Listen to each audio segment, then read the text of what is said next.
The morning mist hung heavy over the Gloucestershire countryside as investigators approached the iron gates of Ray Mill House. What they discovered behind those gates would shake the very foundations of the British royal family and expose secrets that had been buried for decades. This wasn't just another royal scandal. This was a discovery that would force the monarchy to confront truths they never wanted the world to know. When authorities received an anonymous tip about suspicious activities at Queen Camilla's private residence, nobody could have predicted that a routine investigation would uncover evidence of a hidden network spanning generations of royal intrigue. The raid that began as a simple inquiry would evolve into the most shocking royal revelation in modern history, threatening to topple carefully constructed public images and exposing the real power struggles happening behind palace walls. What started as whispers in the corridors of power became front-page headlines across the globe. The woman who had fought for years to gain acceptance as Queen Consort now found herself at the center of a storm that would test not only her marriage to King Charles III, but the very survival of the monarchy itself. The private grounds of Ray Mill House held secrets that powerful people had killed to protect, and now those secrets were about to destroy everything they had built. The phone call came at exactly 6:47 a.m. on a Tuesday morning in October. Detective Chief Inspector Sarah Matthews had been investigating financial irregularities in royal charities for 3 months, following paper trails that seemed to lead nowhere and hitting dead ends at every turn. The voice on the other end of the line was disguised, electronically altered, but the information was too specific to ignore. Ray Mill House, the garden shed, 3rd stone from the oak tree. You'll find what you're looking for there. The line went dead before Matthews could respond, leaving her staring at her phone in the dim morning light of her London flat. Ray Mill House had been Camilla's sanctuary for years, even after she married Charles. The 18th century manor house in Lecoq, Wiltshire, represented her independence, her connection to a life before crowns and protocols. She had purchased the property in the 1980s during her first marriage to Andrew Parker Bowles, and it remained her retreat from royal duties, a place where she could simply be herself. Matthews assembled her team carefully. This wasn't just any investigation. Searching the private property of the Queen Consort required delicate handling and ironclad legal justification. The financial irregularities they had been tracking involved millions of pounds that had mysteriously disappeared from several high-profile charities under royal patronage. The money had been funneled through a complex network of shell companies and offshore accounts. But every lead had gone cold until this morning's anonymous tip. The warrant was signed by a High Court judge who understood the gravity of the situation. If they were wrong, careers would be destroyed, and the monarchy would have legitimate grounds for outrage. If they were right, the implications could shake the very foundations of the constitutional monarchy. As the convoy of unmarked vehicles approached Ray Mill House, Matthews felt the weight of history pressing down on her shoulders. The morning fog clung to the Wiltshire countryside, creating an almost ethereal atmosphere around the Queen Consort's private residence. The house itself was picture-perfect, a testament to English country living with its honey-coloured stone walls and perfectly manicured gardens. Camilla wasn't at the property. Intelligence indicated she was in London, attending a charity function that ironically related to financial transparency and non-profit organisations. The timing couldn't have been more perfect or more damning. The initial search of the main house revealed nothing unusual. Camilla's personal quarters were tastefully decorated, filled with family photographs, books, and the comfortable clutter of a woman who valued privacy above pretense. Her study contained the expected royal correspondence, charity documents, and personal papers that shed light on her daily life but revealed no criminal activity. It was Detective Sergeant James Crawford who found the first anomaly. Hidden behind a panel in the library was a small safe that didn't appear on any security inventory provided by the royal household. The safe was old-fashioned, requiring a physical key rather than a digital combination. After 2 hours of careful work, the safe was opened to reveal documents that immediately elevated the investigation to a national security matter. Inside were bank statements for accounts that had never been declared to the royal family's financial advisors. The accounts were registered under variations of Camilla's maiden name, Shand, and showed regular deposits totaling millions of pounds over the past 15 years. The money was coming from sources that were completely off the official royal financial grid. But the real shock came when they examined the garden shed mentioned in the anonymous tip. What appeared to be a simple storage building for garden tools revealed a sophisticated hiding place that had been constructed with the help of professional contractors. Behind false walls, investigators discovered filing cabinets containing documents that painted a picture of financial manipulation on a scale that dwarfed any previous royal scandal. The documents revealed a shadow network of business relationships that Camilla had maintained completely separate from her royal duties. Through a series of consulting agreements and investment partnerships, she had been receiving payments from corporations and individuals who were simultaneously seeking royal patronage or government contracts. The arrangement appeared to be a sophisticated influence peddling operation that had been running for decades.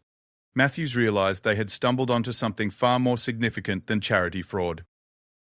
The documents suggested that Camilla had been operating as an unofficial broker between the business world and the royal family, using her position to facilitate deals worth hundreds of millions of pounds. The payments she received were carefully structured to avoid detection by royal financial oversight, but they constituted clear violations of the ethical guidelines that govern royal family members. As the investigation team carefully photographed and catalogued each document, the scope of the discovery became increasingly clear. This wasn't simply about money, it was about power, influence, and the corruption of institutions that formed the bedrock of British society. The Queen Consort, the woman who had finally achieved acceptance after years of public skepticism following Diana's death, was operating a parallel financial empire that completely contradicted her public image. The most damaging documents were found in a locked drawer within one of the filing cabinets. These papers detailed meetings between Camilla and representatives of foreign governments, including several nations that were considered politically sensitive by the British Foreign Office. The meetings had never been reported through official channels, and the associated payments suggested that state secrets might have been compromised. Matthews knew that they had crossed a line from which there was no return. The evidence they were collecting would inevitably lead to a constitutional crisis that would make previous royal scandals look like minor embarrassments. The woman who had spent years rehabilitating her image after being blamed for the breakdown of Charles and Diana's marriage was about to face allegations that could destroy not only her own reputation, but potentially bring down the monarchy itself.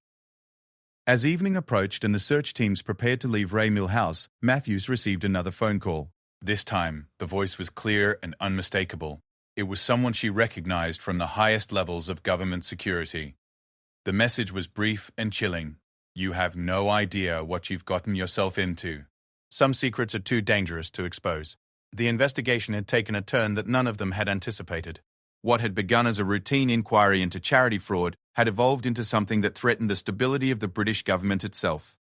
The documents found at Raymil House were just the beginning.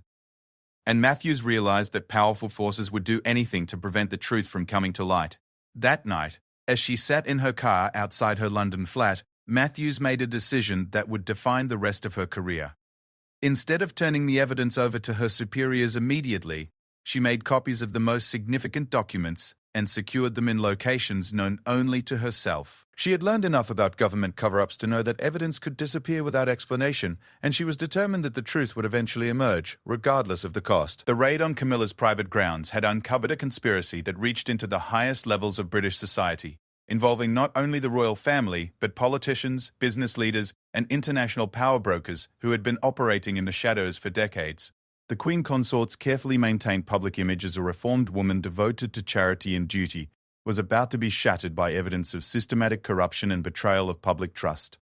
As Matthews finally entered her flat, she couldn't shake the feeling that she was being watched. The anonymous tip that had started the investigation seemed less like a coincidence and more like part of a larger game being played by people with resources and motivations she couldn't yet understand. The discovery at Raymil House was just the first move in what would become a chess match involving the most powerful institutions in Britain. The secure meeting room in New Scotland Yard had never hosted a briefing quite like this one. Detective Chief Inspector Matthews sat across from Assistant Commissioner Robert Harrington, Director of Public Prosecutions Elizabeth Warren, and two men whose credentials were never formally presented, but whose presence spoke of the highest levels of national security. The evidence from Raymil House was spread across the table like pieces of a puzzle that nobody wanted to complete. Harrington broke the uncomfortable silence. Sarah, I need you to understand that what we're dealing with here goes far beyond a simple criminal investigation. These documents you've uncovered could destabilize the government and damage Britain's relationships with key allies.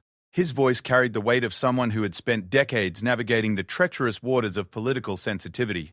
Matthews had anticipated this response. In the 3 days since the raid, she had conducted her own preliminary analysis of the documents, cross-referencing names, dates, and financial transactions with public records and international databases. What she had discovered was even more troubling than the initial evidence suggested. The consulting agreements found in Camilla's hidden files revealed a pattern of activity that extended back to her earliest relationship with Charles.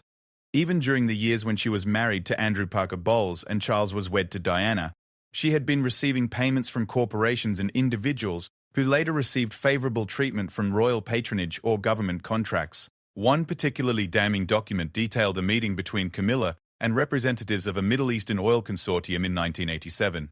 The meeting had taken place at a private club in London, and within 6 months, the same consortium had been awarded exploration rights in British territorial waters. The deal had been worth billions, and Camilla's consulting fee had been substantial enough to purchase Ray Mill House outright. Warren leaned forward, studying a bank statement that showed transfers from accounts in the Cayman Islands. The financial trail suggests systematic money laundering on an international scale. We're not just looking at influence peddling, we're looking at violations of international sanctions, tax evasion, and potentially treasonous activity. But it was the foreign government connections that had brought the security services into the briefing. Among the documents were records of payments from intelligence services of 3 different nations, including 2 that were considered strategic rivals to British interests. The payments were disguised as consulting fees for cultural exchange programs, but the timing coincided with several intelligence failures that had cost British operatives their lives. One of the unnamed security officials finally spoke. Mrs. Parker Bowles, as she was then known, appears to have been operating as an unofficial intelligence asset for multiple foreign governments simultaneously. The information she had access to through her relationship with Prince Charles gave her extraordinary value in the international intelligence marketplace. Matthews felt a chill as the full implications became clear. You're saying that Camilla was selling royal family secrets to foreign governments while she was having an affair with the future king? The room fell silent. The evidence strongly suggested exactly that, but voicing it made the situation real in a way that nobody was prepared to handle. The woman who was now Queen Consort had potentially been committing treason for decades, and the royal family had been completely unaware of her activities. The investigation took on new urgency as teams began tracking the financial networks that Camilla had used to hide her activities. The sophistication of the operation impressed even experienced financial crimes investigators. Shell companies registered in multiple jurisdictions, nominee directors who existed only on paper, and banking relationships that spanned continents. It was the work of someone with access to professional money laundering expertise. Dr.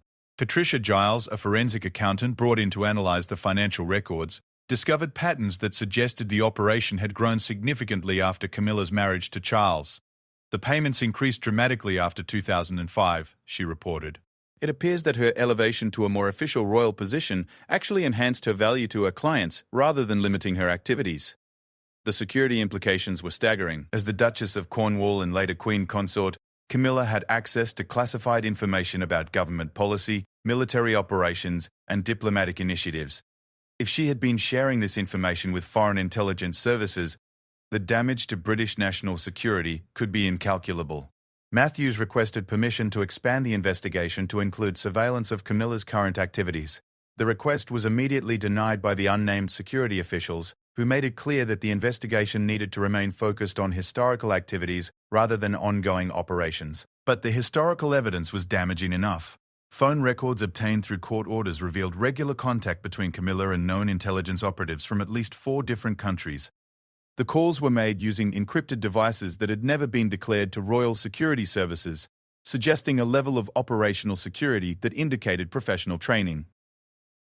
The most shocking discovery came when investigators cross-referenced Camilla's travel records with significant intelligence breaches during the 1990s and early 2000s. On 3 separate occasions, major British intelligence operations had been compromised within days of Camilla taking trips to locations where she had meetings with her foreign contacts. In 1998, a British intelligence network in Eastern Europe was rolled up by local security services just 2 weeks after Camilla had attended a private gathering in Switzerland where several intelligence operatives were present. 6 British agents were captured and spent years in foreign prisons because their identities had been exposed. Similar patterns emerged around intelligence failures in the Middle East and Southeast Asia. The correlation between Camilla's activities and these security breaches was too consistent to be coincidental, suggesting that she had been actively betraying British intelligence operations to her foreign handlers. Warren organized a secure video conference with the Attorney General and senior officials from MI5 and MI6. The evidence presented during this briefing painted a picture of treachery that reached to the very heart of the British establishment. The Queen Consort of England appeared to have been operating as a foreign intelligence asset for over 20 years, potentially making her one of the most damaging spies in British history. The political implications were immediate and catastrophic. If the evidence became public, it would not only destroy the monarchy, but potentially bring down the government. The Prime Minister would face calls for resignation, and Britain's relationships with key allies would be severely damaged, as foreign governments questioned whether any British intelligence could be trusted. But the evidence continued to accumulate. Bank records showed that Camilla had received payments totaling over £50 million from her various foreign contacts over the years. The money had been carefully laundered through legitimate business ventures, including art galleries, property developments, and consulting firms that provided perfect cover for intelligence payments. Matthews discovered that several of these business ventures had been located in the same building complexes as known intelligence safehouses, suggesting that Camilla's handlers had been providing her with sophisticated operational support. The level of professional infrastructure indicated that her activities were sanctioned at the highest levels of multiple foreign intelligence services. The investigation team realized that they were dealing with an espionage operation that had been running under the noses of British security services for decades. The woman who is now Queen Consort had been betraying her country while simultaneously gaining the trust and affection of the British people through her marriage to their future king. As the second week of the investigation concluded, Matthews received another anonymous phone call. This time, the voice provided specific details about a meeting that was scheduled to take place in 3 days at a private estate in the Scottish Highlands. "Camilla will be there," the caller said. "She's planning to disappear before you can build a case against her. This is your last chance to stop her." The investigation had reached a critical juncture. The evidence was overwhelming, but Camilla remained free and apparently unaware that her activities had been discovered.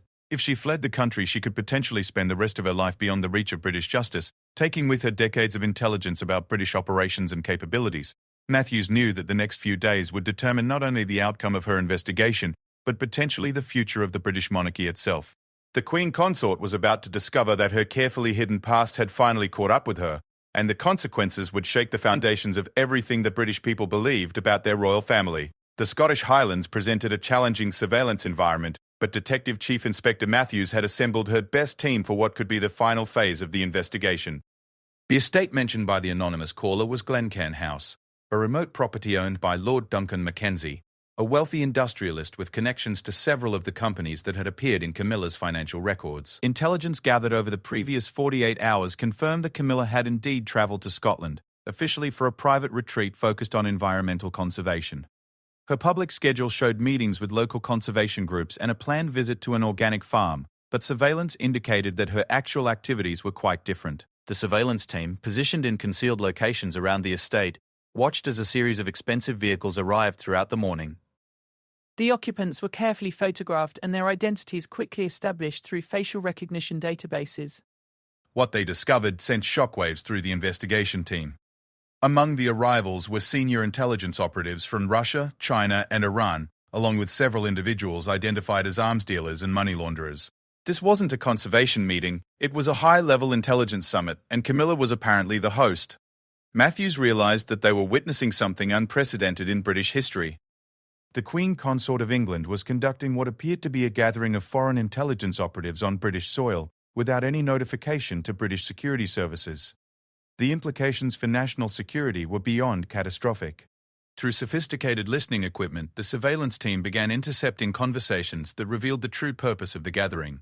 Camilla was offering to provide her handlers with intelligence about British military capabilities, planned diplomatic initiatives, and the personal weaknesses of key government officials. In exchange, she was negotiating safe passage to a non-extradition country where she could live comfortably on the millions she'd accumulated over the years. The recordings captured Camilla's voice clearly as she detailed classified information about British submarine capabilities in the North Atlantic.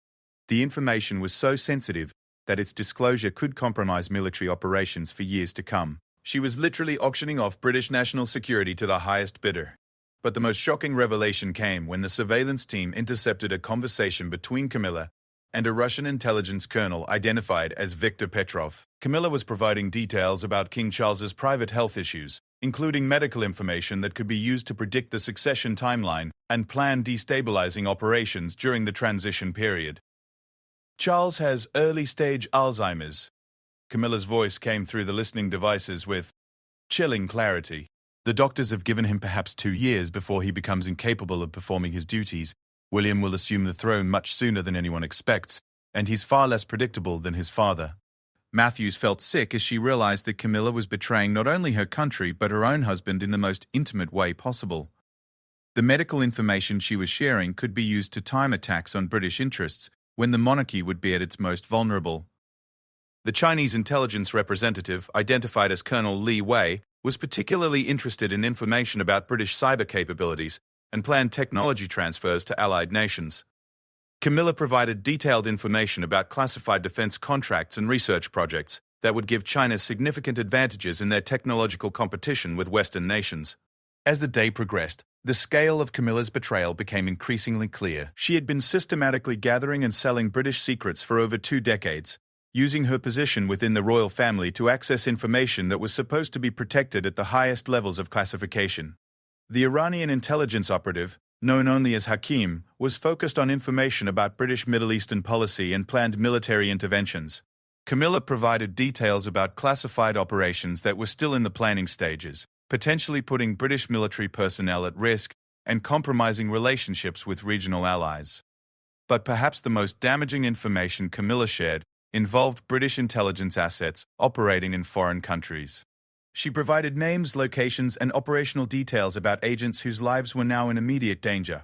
Matthews realized that they were witnessing the destruction of intelligence networks that had taken decades to develop. The surveillance team documented everything, but they faced an impossible dilemma.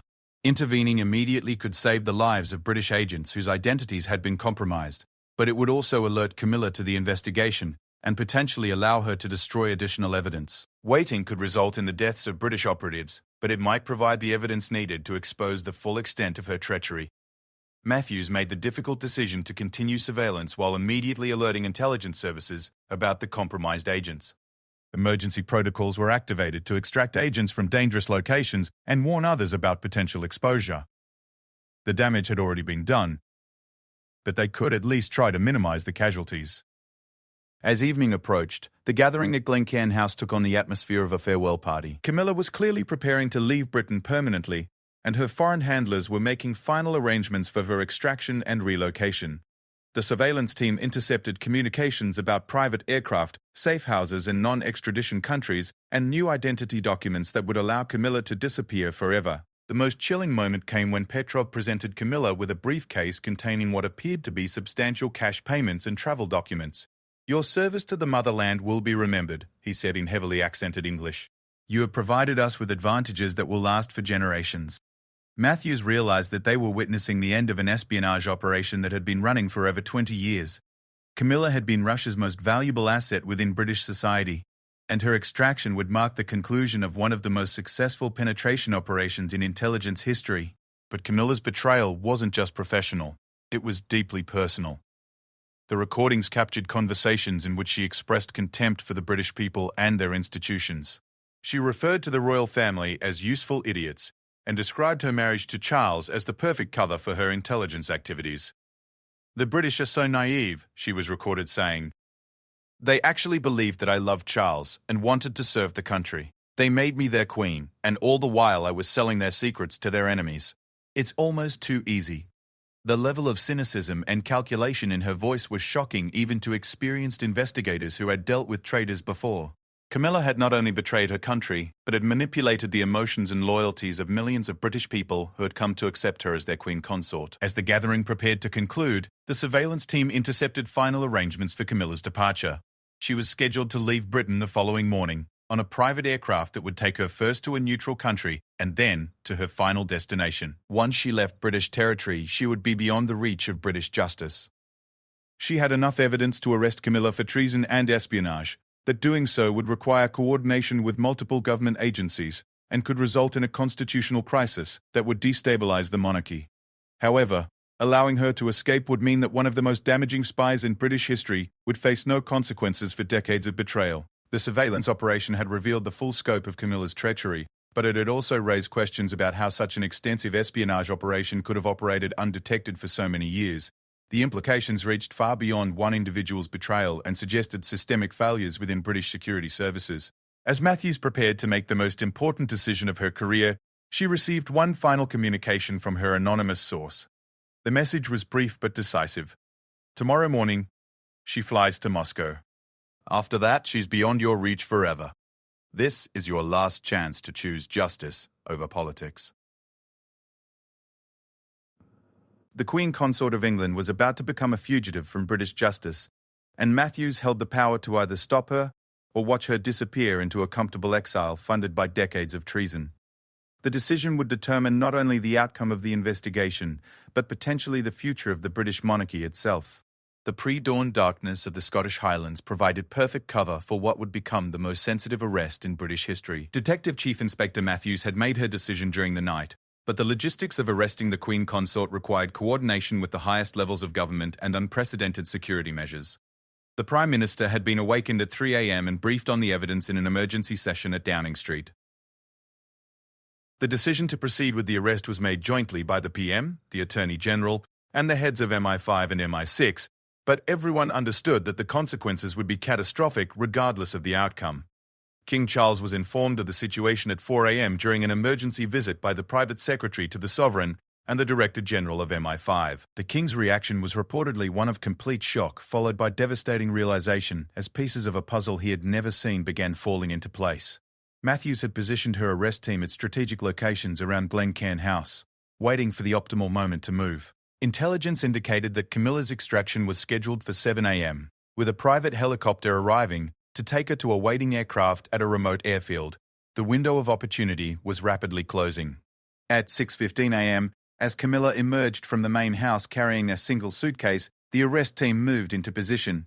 The foreign intelligence operatives who had attended the previous day's meeting were long gone, having departed under cover of darkness to avoid any potential complications from their presence on British soil. Camilla was dressed for travel in expensive but practical clothing, her appearance suggesting someone prepared for a long journey to an unknown destination.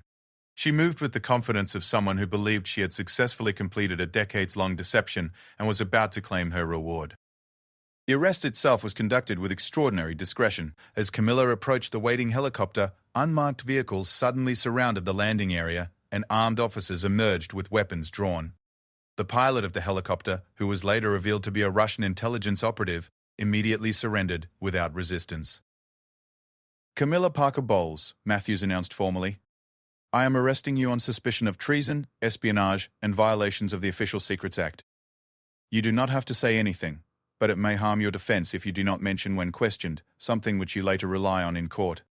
The woman who had been Queen Consort of England less than 24 hours earlier showed no surprise at the arrest. Instead, she smiled coldly and said, "I wondered how long it would take you to figure it out. I suppose I should be impressed that you managed it at all." Her composed reaction suggested that she had always known this moment might come and had prepared herself psychologically for the possibility of capture. The suitcase she carried contained not personal belongings but documents and electronic devices that would provide additional evidence of her espionage activities. The helicopter pilot, identified as Major Alexei Volkov of Russian military intelligence, attempted to negotiate immunity in exchange for information about other Russian assets operating in Britain. His offers were ignored as the arrest team secured both suspects and began the process of transporting them to secure facilities in London. During the helicopter ride to London, Camilla remained largely silent except for one chilling comment to Matthews. "You have no idea what you've done." "The information I provided has saved British lives in ways you'll never understand. Sometimes betraying your country is the only way to protect it." This statement would later be analyzed extensively by psychologists and intelligence experts, who concluded that Camilla had developed an elaborate justification system that allowed her to view her treachery as patriotic service.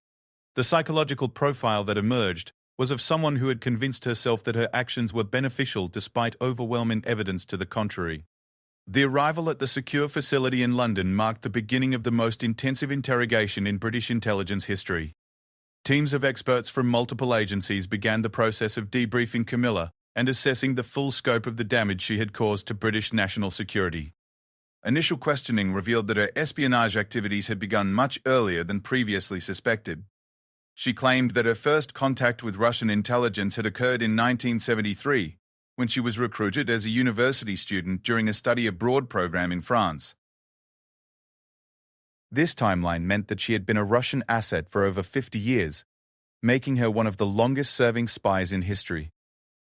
The recruitment had been sophisticated and gradual, beginning with seemingly innocent requests for information about her social circle, and gradually escalating to more serious intelligence tasks. By the time she began her relationship with Prince Charles, she was already a trained and experienced operative.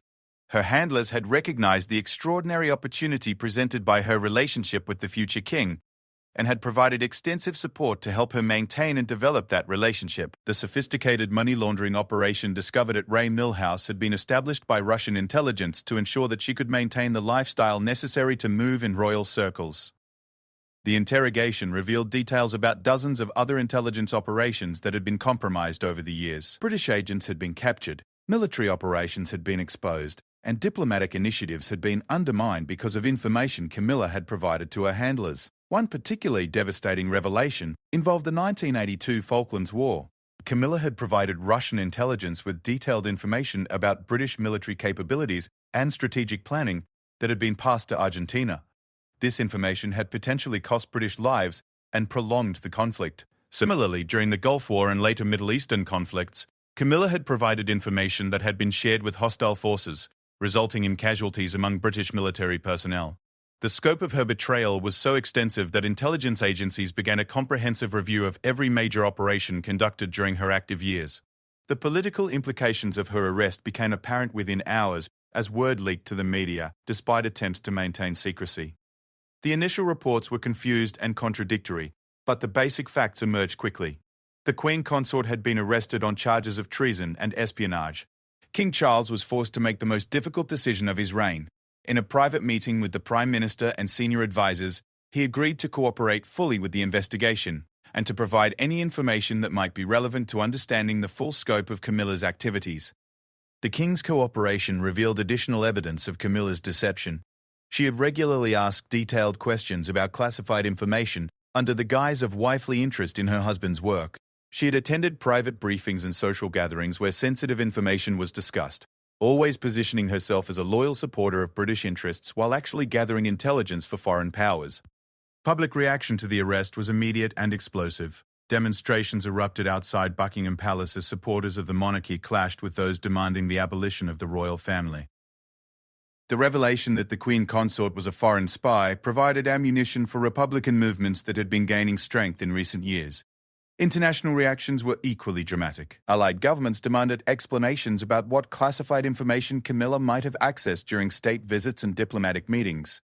The special relationship between Britain and the United States came under particular strain as American officials questioned whether decades of shared intelligence had been compromised. The interrogation continued around the clock as intelligence agencies raced to assess the damage and identify any ongoing threats to national security. Camilla proved to be an uncooperative subject, providing minimal information and maintaining her bizarre justification that her activities had somehow benefited Britain. Psychological evaluation suggested that she suffered from narcissistic personality disorder, combined with an ideological commitment to Russian interests that bordered on fanaticism. Her long-term deception had required extraordinary psychological compartmentalization that had eventually warped her perception of reality. As the fourth day of interrogation began, intelligence agencies made a disturbing discovery. Analysis of Camilla's electronic devices revealed evidence of additional assets operating within British society, including several individuals in positions of significant influence. The espionage network she had been part of was far more extensive than initially suspected. The arrest of the Queen Consort had exposed just the tip of an iceberg that threatened to bring down not only the monarchy, but potentially the entire British establishment. The investigation was expanding beyond anything Matthews had imagined when she received that first anonymous phone call, and the end was nowhere in sight.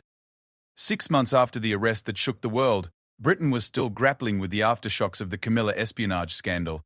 The trial had been conducted largely in secret due to national security concerns, but enough details had emerged to fundamentally alter the British public's relationship with their institutions. Detective Chief Inspector Matthews, now promoted to Chief Superintendent in recognition of her role in uncovering the conspiracy, stood before the Parliamentary Intelligence and Security Committee to deliver her final report on the investigation. The scope of what they had discovered continued to expand even as the formal legal proceedings concluded. The trial itself had been a masterclass in legal complexity, as prosecutors struggled to present evidence of treason without compromising ongoing intelligence operations. Camilla had been convicted on multiple charges including espionage, money laundering, and violations of the Official Secrets Act, receiving a sentence of life imprisonment without the possibility of parole. But the conviction was only the beginning of a process that would take years to complete. The investigation had identified a network of Russian assets that had been operating in British society for decades, including members of parliament, senior civil servants, business leaders, and even other members of the aristocracy. The most shocking discovery was that Camilla's recruitment had been part of a systematic Soviet penetration operation that dated back to the 1960s. The KGB had identified promising young people from influential families and gradually cultivated them over decades, creating a network of assets that could influence British policy at the highest levels. Matthews had traced connections between Camilla and at least 12 other individuals who had been feeding information to Russian intelligence services over the years. The network had been so successful that it had effectively given Russia unprecedented insight into British decision-making processes across multiple governments. The political consequences were catastrophic for the Conservative Party, which had been in power during most of Camilla's espionage activities.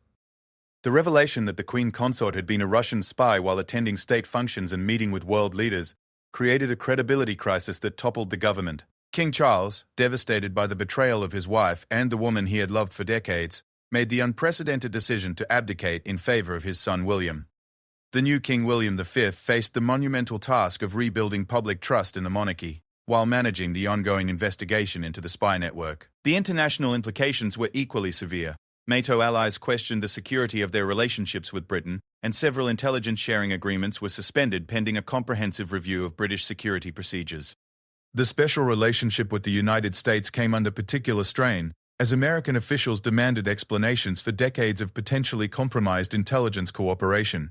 Camilla's psychological evaluation during the trial revealed a complex individual who had convinced herself that her betrayal was actually a form of patriotism. She claimed that by providing information to Russian intelligence, she had helped prevent nuclear war between the superpowers during the Cold War era. Her justification system was elaborate and delusional, involving a belief that she was part of a secret peace process that transcended national boundaries. Mental health experts concluded that she had developed these beliefs as a way to cope with the psychological stress of living a double life for over 50 years. The financial investigation revealed that she had accumulated over £80 million through her espionage activities, most of which had been hidden in accounts around the world.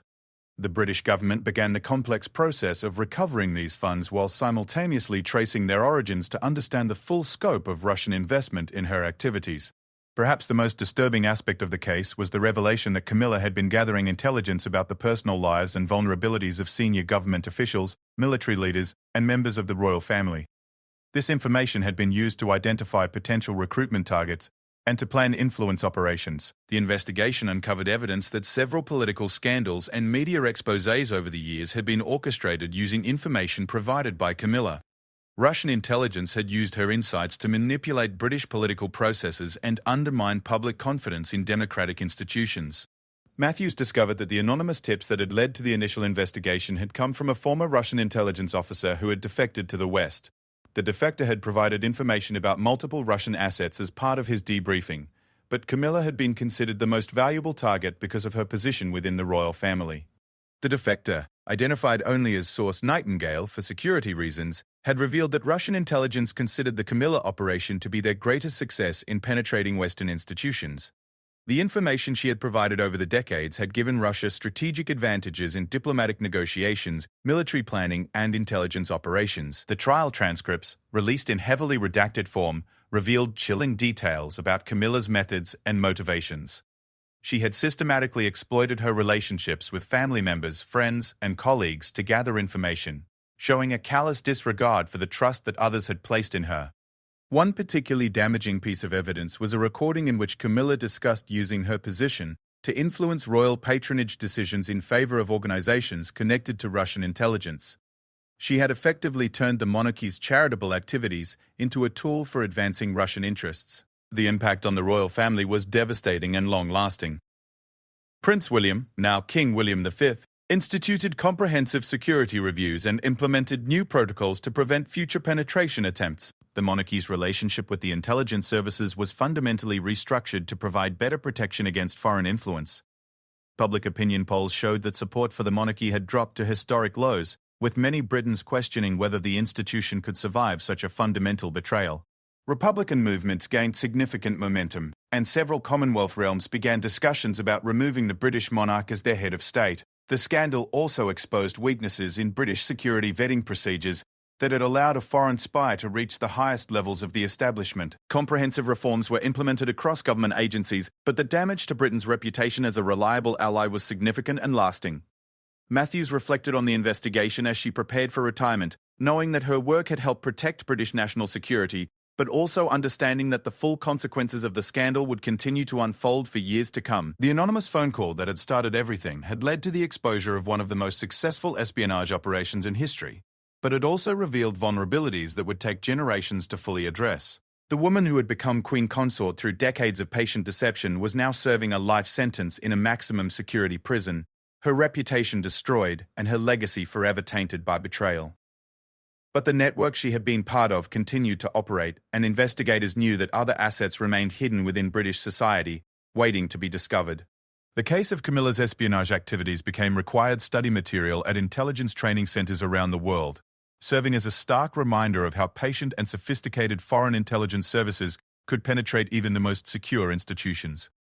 The raid on her private grounds had uncovered secrets that changed the course of British history, but it had also raised questions about what other secrets might still be hidden, waiting for the next anonymous phone call to bring them to light. In her final report to Parliament, Matthews concluded with a sobering assessment. The Camilla case demonstrates that no institution is immune to foreign penetration, and no individual should be beyond suspicion when national security is at stake. We have learned valuable lessons, but we must remain vigilant, because our enemies are patient and our vulnerabilities are always evolving.